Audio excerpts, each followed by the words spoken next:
இந்த சிம்பிளான பெயிண்டிங்கை பிகினர்ஸ் கூட ரொம்ப ஈஸியாக செய்யலாம். ஸ்டெப் பை ஸ்டெப்பாக சொல்லியிருக்கேன். ஸோ ஸ்கிப் பண்ணாமல் பாருங்கள்.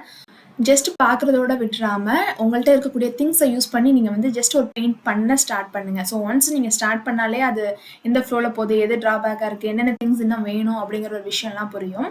நான் இன்றைக்கி பண்ண போகிறது வந்து அக்ரிலிக் பெயிண்டிங் தான். உங்கள்கிட்ட அக்ரிலிக் பெயிண்ட்ஸ் இல்லை அப்படின்னா நார்மலான போஸ்டர் பெயிண்ட் இருந்தால் கூட இதே டெக்னிக் யூஸ் பண்ணி நீங்கள் ட்ரை பண்ணி பார்க்கலாம்.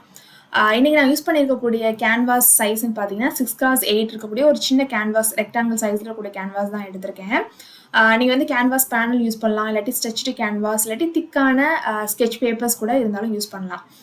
இந்த பெயிண்டிங்கை பொறுத்த வரைக்கும் நம்மளுக்கு வந்து ஃப்ளாட் ப்ரஷ் இருந்தால் மட்டுமே போதும். மேக்ஸிமம் இடத்துல வந்து ஃப்ளாட் ப்ரஷ் தான் யூஸ் பண்ணுவோம். ரவுண்ட் ப்ரஷ் அவ்வளோவா தேவைப்படாது.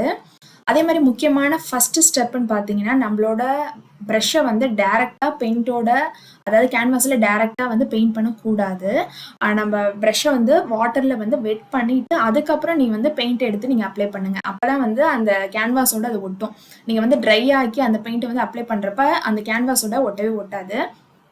தண்ணி எக்ஸஸாக போயிடுச்சு. இப்போ வந்து நான் ப்ளூ கலர் பண்ணியிருக்கேன். ஸோ ப்ளூவும் ஒயிட்டும் மிக்ஸ் பண்ணி நான் வந்து ஸ்கை கலர் பண்ணியிருக்கேன் அப்படின்னா வந்து கொஞ்சம் தண்ணி கொஞ்சம் எக்ஸ்ட்ரா ஆயிடுச்சு அப்படின்னா உங்களுக்கு பார்த்தாலே தெரியும். கேன்வாஸில் லைட்டாக தண்ணி அதிகமாக இருக்கிற மாதிரி தெரிஞ்சு அப்படின்னா ஒன்ஸ் அதை வந்து ட்ரை ஆக்க விட்டுட்டு அதுக்கப்புறம் கொஞ்சம் நேரம் கழிச்சு கொஞ்சம் திக்கான பெயிண்ட்டை அது மேலே அப்ளை பண்ணுங்கள். அந்த லைட்டான கலரோட விடாதீங்க, அது ரொம்ப டல்லாக்கி காமிக்கும். ஸோ 1க்கு 2 டைம் கோட்டிங் பண்ணுறதுக்கு தேவைப்பட்டுச்சு அப்படின்னா கண்டிப்பாக அது மாதிரி கலர் பண்ணிக்கோங்க. ஸோ உங்களுக்கு பார்த்தாலே தெரியும், நான் ஃபஸ்ட்டு பேஸ் கலராக ஸ்கை ப்ளூ கலர் வந்து நான் கலர் பண்ணியிருக்கேன். அதோடு சேர்ந்து எல்லோ கலரையும் நான் கலர் பண்ணியிருக்கேன். ஏன்னா வந்து இது வந்து சன்ரைஸ் டைமில் இருக்கக்கூடிய வானம் எப்படி இருக்குமோ நம்ம அது மாதிரி தான் கலர் பண்ண போகிறோம். ஸோ ஃபஸ்ட்டு வந்து பாதி இங்கே முக்கால்வாசி வந்து ப்ளூ கலரும், இந்த சைடில் வந்து கொஞ்சம் எல்லோ கலரும் கலர் பண்ணிவிட்டு நான் அதோட விடாமல் இன்னும் கொஞ்சம் அந்த க்ளவுட்ஸ் எல்லாம் கொஞ்சம் ப்ளூ கலராக இருந்தால் நல்லாயிருக்கும்னு சொல்லிட்டு டார்க் ப்ளூ கலரை யூஸ் பண்ணி க்ளவுட்ஸ் இருக்க மாதிரி நான் கலர் பண்ணியிருக்கேன். இதுக்கு எல்லாமே நான் ஒரே ப்ரஷ்ஷு, சின்ன ஃப்ளாட் ப்ரஷ் தான் யூஸ் பண்ணியிருக்கேன். அடுத்து ஆரஞ்சு கலரை யூஸ் பண்ணி அந்த எல்லோ கலரில் எங்கெங்கே அடித்தோமோ அதோட எட்ஜஸில் மட்டும் லைட்டாக வந்து டீட்டெயில்ஸ்க்காக நான் கலர் பண்ணியிருக்கேன். நம்ம ஸ்கை ஃபுல்லாக கலர் பண்ணியாச்சு. நம்ம இதோட ஸ்டாப் பண்ணிக்கலாம். பட் இது வந்து சன்ரைஸ் டைம் அப்படிங்கிறனால அதோட சன் ரேசஸ் எல்லாம் அந்த ஸ்கையில் தெரிஞ்சால் நல்லா இருக்குமே அப்படிங்கிறதுக்காக ஒயிட் கலர் பெயிண்ட்டு நான் ரொம்ப லைட்டாக எடுத்துகிட்டு அதே மாதிரி ட்ரை ஆக்கிட்டுனா ப்ரஷ்ஷை வச்சு பண்ணுங்கள். ஸோ ட்ரையான ப்ரஷ்ஷை வந்து ஒயிட்டை வந்து லைட்டாக டச் பண்ணிவிட்டு இது மாதிரி லைன்ஸ் வரைஞ்சிக்கோங்க.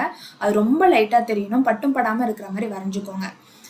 இப்போ கீழே கடல் பகுதி வரைய போகிறோம். அதுக்கு வந்து ப்ளூ அண்ட் எல்லோ கலர் தான் நான் யூஸ் பண்ணியிருக்கேன். கடலுக்கு வந்து நீங்கள் வந்து ப்ளூ மட்டுமே யூஸ் பண்ணலாமே, ஏன் எல்லோ யூஸ் பண்ணுறீங்க அப்படின்னு கேட்கலாம். பட் வந்து ஸ்கையில் என்ன கலர் இருக்கோ அதோட ரிஃப்ளெக்ஷன் வந்து கீழே வாட்டரில் தெரியும் அப்படிங்கிறத காமிக்கிறதுக்காக இது மாதிரி சென்டரில் மட்டும் கொஞ்சம் கேப் விட்டுட்டு, அது வந்து ஏன்னா சன்னோட ரிஃப்ளெக்ஷன் தெரியும் அப்படிங்கிறதுக்காக அந்த இடத்துல கேப் விட்டுட்டு நான் வந்து அந்த இடத்துல எல்லோவும் மீதி இடத்துல ப்ளூ கலர் யூஸ் பண்ணியிருக்கேன். அதே மாதிரி நீங்கள் கலர் வந்து இது மாதிரி ஷிஃப்ட் ஆகி கலர் பண்ணுறப்ப நம்ம யூஸ் பண்ணக்கூடிய வாட்டர் ரொம்பவே முக்கியம். அடிக்கடி தண்ணியை வந்து மாற்றிக்கிட்டே இருங்க. இப்போ நான் எல்லோ யூஸ் பண்ணுறப்ப பழைய ப்ளூ வாட்டர் யூஸ் பண்ணோம் அப்படின்னா அந்த எல்லோவாக இருக்காது, ரொம்ப மாதிரி மட்டி கலரில் இருக்கும். அதனால எல்லோ கலர் இது மாதிரி லைட் கலர்ஸ் வேறு டிஃப்ரெண்ட் கலர் யூஸ் பண்ணுறப்ப அடிக்கடி வாட்டரை மாற்றிக்கிட்டே இருங்க. ஆக்சுவலி நான் இங்கே ஒரு மிஸ்டேக் பண்ணியிருப்பேன். இங்கே சென்டரில் அதாவது சன் படுற இடம் வந்து எல்லோவாக தெரியும்னு சொன்னேன் இல்லையா, அது வந்துட்டு கொஞ்சம் அதிகமாக நான் கலர் பண்ணியிருப்பேன்.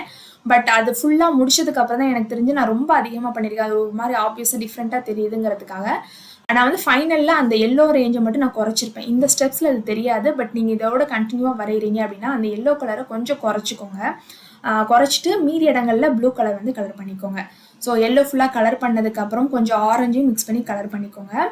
இப்போ ஸ்கையையும் கடலையும் தனியாக காமிக்கிற அந்த சென்டர் இடத்துல வந்து நான் என்ன பண்ணுறேன் அப்படின்னா பிளாக் கலரை யூஸ் பண்ணி அங்கே வந்து சில மரங்கள்லாம் சில புஷ்ஷஸ்லாம் இருக்கிற மாதிரி அந்த 2 இடத்தையும் டிஃப்ரென்ஷியேட் பண்ணி காமிக்கிறதுக்காக பிளாக் கலரை யூஸ் பண்ணி இது மாதிரி சின்ன சின்ன புஷ்ஷஸ் இருக்க மாதிரி நான் வரைஞ்சிருக்கேன். ஸோ சேம் பிளாக் கலரை யூஸ் பண்ணி உங்களுக்கு பிடிச்ச மாதிரி அங்கங்கே மரங்கள் இருக்க மாதிரி சில மேடுகள்லாம் இருக்கிற மாதிரி வரைஞ்சிக்கலாம். அதுக்கப்புறம் நான் தின் ப்ரஷ்ஷை யூஸ் பண்ணி அந்த வாட்டருக்கு, அதாவது கடலுக்கு வந்து கொஞ்சம் டீட்டெயில் கொடுக்கறதுக்காக சின்ன சின்ன லைன்ஸ் வரைஞ்சிருக்கேன். அந்த லைன்ஸ் வந்து ரொம்ப ஆப்வியஸாக தெரிகிற மாதிரி வரைய வேண்டாம். கொஞ்சம் சின்னதாக கொஞ்சம் சின்ன ஒரு ட்ரையாங்கிள் ஷேப்பில் கொஞ்சம் மேடு மாதிரி வரைகிறப்ப அந்த வாட்டர் ஃப்ளோ எஃபெக்ட் கிடைக்கும் நம்மளுக்கு. நீங்கள் லைன்ஸாக போட வேண்டாம். அப்புறம் வந்து நான் சைடில் வந்து சின்னதாக 2 மரங்கள் இருக்க மாதிரி நான் வரைஞ்சிருக்கேன். இது எல்லாமே பிளாக் கலர் தான் யூஸ் பண்ணியிருக்கோம். ஏன்னா இது வந்து சன்ரைஸ் இல்லாட்டியும் சன்செட் இந்த 2 டைம்லையுமே அது கொஞ்சம் இருட்டான டைம் அப்படிங்கிறனால நம்மளுக்கு கருப்பு கலர் தான் வரைகிற மாதிரி இருக்கும். நீங்கள் வந்து க்ரீன் கலர் வரைய வேண்டாம். இந்த மரம் வரைகிறப்ப அந்த புஷ்ஷஸ் வரைகிறதுக்கு எல்லாமே நான் வந்து ரவுண்ட் ப்ரஷ் சின்னதாக இருக்கக்கூடிய ரவுண்ட் ப்ரஷ் தான் யூஸ் பண்ணியிருக்கேன். அதுக்கப்புறம் இந்த இலைகள் வரைகிறதுக்குமே வந்துட்டு சின்ன சின்ன சின்னதாக டாட்ஸ் இருக்க மாதிரி நான் வரைஞ்சிருக்கேன். லைட்டாக டச் பண்ணி வரைகிற மாதிரி வரைஞ்சிக்கோங்க. இந்த பெயிண்ட் பண்ணுறப்ப ரொம்ப தண்ணியும் இல்லாமல் ரொம்ப திக்காமல் இல்லாமல் இருக்கிற மாதிரி நீங்கள் கலர் பண்ணிக்கோங்க. ரொம்ப தண்ணியாக இருக்க மாதிரி தெரிஞ்சுன்னா 1 more டைம் கோட்டிங் பண்ணிக்கோங்க. இப்போ வந்துட்டு அந்த சன் தெரியணும் இல்லையா, நம்மளுக்கு சன் முக்கியமாக தெரியணுங்கிறதுக்காக ஒயிட் பெயிண்ட் யூஸ் பண்ணி சின்னதாக சன் ரைஸ் ஆகிற மாதிரி சின்னதாக வரைஞ்சிருக்கேன். ஸோ பெயிண்டிங் ஆல்மோஸ்ட் முடிச்சாச்சு. நீங்கள் பார்த்தாலே தெரியும் அந்த சென்டரில் இருக்கக்கூடிய அந்த எல்லோ ஸ்பேஸை நான் குறைச்சி வரைஞ்சிருப்பேன். ஸோ முன்னாடி நான் காமிச்சதுக்கும் இதுக்கும் கொஞ்சம் வித்தியாசம் தெரியும். ஃபைனல் முக்கியமான ஸ்டெப் வந்து நம்ம வார்னிஷ் பண்ணுறது. நம்ம பெயிண்டிங்கை லாங் லாஸ்ட்டாக வச்சுக்கணும் அப்படின்னா கண்டிப்பாக வார்னிஷ் வந்து ரொம்ப முக்கியமான ஸ்டெப். அதுக்கு முன்னாடி வந்து ஒரு மாதிரி பிளைனாக மேட்டாக இருக்கும். நீங்கள் வந்து இந்த வார்னிஷ் பண்ணதுக்கப்புறம் அதில் வந்து ஒரு கிளாஸி எஃபெக்ட் இருக்கும். இந்த வீடியோ நிறைய பேருக்கு யூஸ்ஃபுல்லாக இருக்கும்னு நினைக்கிறேன். இது மாதிரி இன்னொரு இன்ட்ரெஸ்டிங்கான வீடியோவில் பார்க்கலாம். இந்த வீடியோ பிடிச்சிருந்தா லைக் பண்ணி சப்போர்ட் பண்ணுங்கள். தேங்க்ஸ் ஃபார் வாட்சிங்.